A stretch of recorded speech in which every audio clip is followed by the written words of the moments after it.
Salve, salam sejahtera untuk kita semua. Perkenalkan, nama saya Siska Putri Lestari.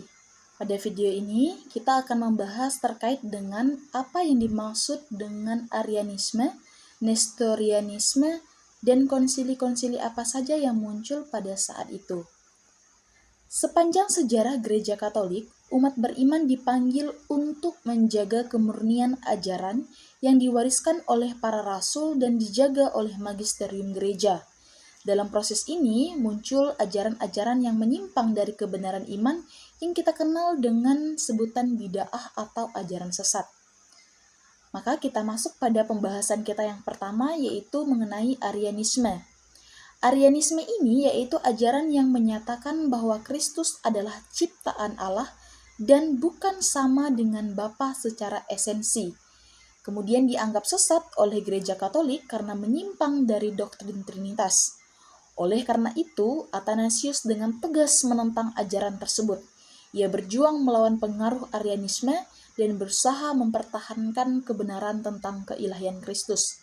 Meskipun harus menghadapi berbagai tantangan dan tuduhan yang tidak berdasar, Athanasius tetap teguh dalam mempertahankan kebenaran. Ia tidak pernah berkompromi dan tetap setia pada ajaran Trinitas serta memperjuangkan keyakinannya dengan sepenuh hati. Ajaran ini kemudian dinamai dari Arius. Ia adalah seorang imam dari Alexandria yang hidup pada akhir abad ke-3 dan awal abad ke-4 Masehi. Gagasan utamanya ialah bahwa Allah yang Maha Esa dan Maha Tinggi berada jauh di dalam ranah transendensi yang tidak dapat dijangkau, sehingga ia tidak dapat berhubungan dengan manusia. Kemudian Arianisme juga mengajarkan bahwa Yesus Kristus adalah yang pertama di antara ciptaan, dan bahwa yang diciptakan oleh Bapa sehingga tidak memiliki keabadian yang sama dengan Bapa. Dampaknya ini menyebabkan perdebatan teologis yang signifikan dalam gereja awal, yang berpuncak pada Konsili Nisea, yaitu pada tahun 325 Masehi. Kemudian kita lanjut pada pembahasan yang kedua, yaitu mengenai Nestorianisme. Nestorianisme sendiri yaitu ajaran yang menyatakan bahwa dalam Kristus yang berinkarnasi terdapat dua sifat, yaitu sifat ilahi dan sifat manusiawi. Nestorianisme juga menolak untuk menggunakan gelar Theotokos untuk Maria. Menurut mereka, sebutan ini dianggap sebagai penghinaan terhadap Tuhan Allah yang tiada batas, yang tidak mungkin muncul dari sosok yang terbatas seperti Maria. Nestorianisme ini dipelopori oleh seorang patriark Konstantinopel yang bernama Nestorius. Ia merupakan seorang uskup dari Konstantinopel yang dinyatakan sesat dan bid'ah oleh Gereja Katolik Roma. Ajaran pokoknya adalah menolak istilah Theotokos tadi, yaitu Bunda Allah, bagi Maria, dan lebih memilih istilah Christotokos atau Bunda Kristus. Ia juga mengajarkan bahwa dalam Yesus ada dua kodrat yang terpisah, yaitu kodrat ilahi dan kodrat manusiawi. Ia menekankan bahwa kedua kodrat ini tidak bercampur, melainkan berdampingan secara terpisah. Akibatnya Nestorius menolak gelar Theotokos tadi bagi perawan Maria, karena menurut Nestorius, Maria hanya melahirkan pribadi manusia, bukan pribadi Allah. Kemudian, ajaran Nestorius ini dianggap bertentangan dengan doktrin gereja yang menyatakan bahwa Yesus Kristus adalah satu pribadi dengan dua kodrat yang tak terpisahkan, yaitu ilahi dan manusiawi.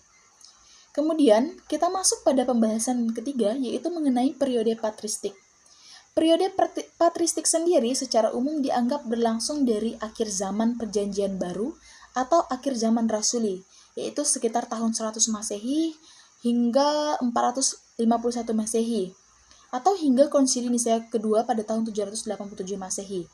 Tokoh-tokoh yang ada pada saat itu ialah Bapak-Bapak Pranisea dan Pasca Nisea. Bapak-Bapak Pranisea ini mereka hidup dan menulis sebelum Konsili Nisea. Beberapa bapak gereja Yunani yang terkenal pada saat itu yaitu meliputi Justinus Martir, Athanasius dari Alexandria, Basil dari Kaisarea, Gregorius dari Nazianzus, dan Yohanes dari Chrysostomus. Kemudian di antara bapak gereja Latin terdapat Tertullianus, Cyprianus, Hieronymus, Ambrosius dari Milan, Agustinus dari Hippo, dan Gregorius Agung. Sedangkan bapak-bapak Nisea dan Pasca Nisea ini, mereka hidup dan menulis setelah tahun 325 Masehi. Kemudian lokasi utama para bapak gereja ini yaitu meliputi Roma, Konstantinopel, Alexandria, Antioquia, dan wilayah Afrika Utara sekitar Kartago. Kita masuk pada pembahasan yang keempat yaitu mengenai konsili-konsili yang muncul pada saat itu. Yang pertama yaitu ada konsili Nisea, yaitu diselenggarakan di kota Nisea pada tahun 325 Masehi. Ia diadakan oleh Kaisar Romawi, yaitu Konstantinus I yang merupakan konsili ekumenis pertama dalam sejarah gereja. Pada masa kepemimpinan Kaisar Konstantinus Agung, kemudian dipimpin secara gerejawi oleh Uskup Hosius dari Cordoba, konsili ini mengutuk ajaran Arianisme dan menegaskan bahwa Yesus Kristus adalah sehakikat dengan Allah Bapa. Ini berarti bahwa Yesus dan Bapa memiliki substansi yang sama dan tidak ada perbedaan dalam hakikat ilahi mereka. Konsili ini juga merumuskan Credo Nicea yang saat ini menjadi dasar pengakuan iman Kristen, yang menegaskan keyakinan akan Trinitas dan keilahian Yesus. Kemudian yang kedua yaitu Konsili Konstantinopel. Konsili ini diadakan pada tahun 381 Masehi yang dipimpin oleh Kaisar Theodosius yang melanjutkan penegasan doktrin Trinitas dan mengulangi kutukan terhadap Arianisme. Konsili ini juga memperluas Credo Nicea dengan menambahkan bagian tentang Roh Kudus yang menegaskan bahwa Allah Roh Kudus juga adalah Allah yang sehakikat dengan Bapa dan Anak. Kemudian yang ketiga masuk pada Konsili Efesus. Ini diselenggarakan di Efesus pada tahun 430 Masehi yang dipimpin oleh Cyrillus dari Alexandria yang mewakili Paus dan oposisi terhadap Nestorius. Inti pokok dari ajaran ini yaitu mengutuk ajaran Nestorianisme dan menegaskan bahwa Yesus Kristus adalah satu pribadi dengan dua kodrat, yaitu kodrat ilahi dan kodrat manusiawi. Ini berarti bahwa Yesus tidak memiliki dua pribadi yang terpisah, tetapi satu pribadi yang sempurna. Konsili ini juga menegaskan bahwa Maria dapat disebut sebagai Theotokos atau Bunda Allah, karena ialah yang melahirkan Yesus Kristus yang adalah Allah dan manusia. Kemudian yang keempat ada Konsili Kalsedon, yaitu diadakan pada tahun 451 Masehi yang dipimpin oleh Kaisar Marcian yang bertujuan untuk menyelesaikan perselisihan yang dihasilkan dari Konsili Efesus.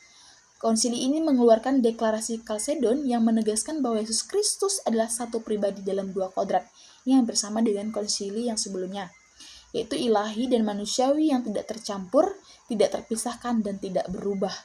Dengan memahami apa itu bid'ah, umat Katolik diajak untuk semakin mendalami ajaran gereja dan setia pada kebenaran yang telah diwahyukan oleh Kristus melalui kesatuan iman dan ketaatan pada ajaran yang benar. Oleh karena itu, kita turut ambil bagian dalam menjaga tubuh mistik Kristus tetap utuh dan setia pada panggilannya di dunia ini. Sekian pemaparan dan penjelasan dari video ini. Saya ucapkan terima kasih.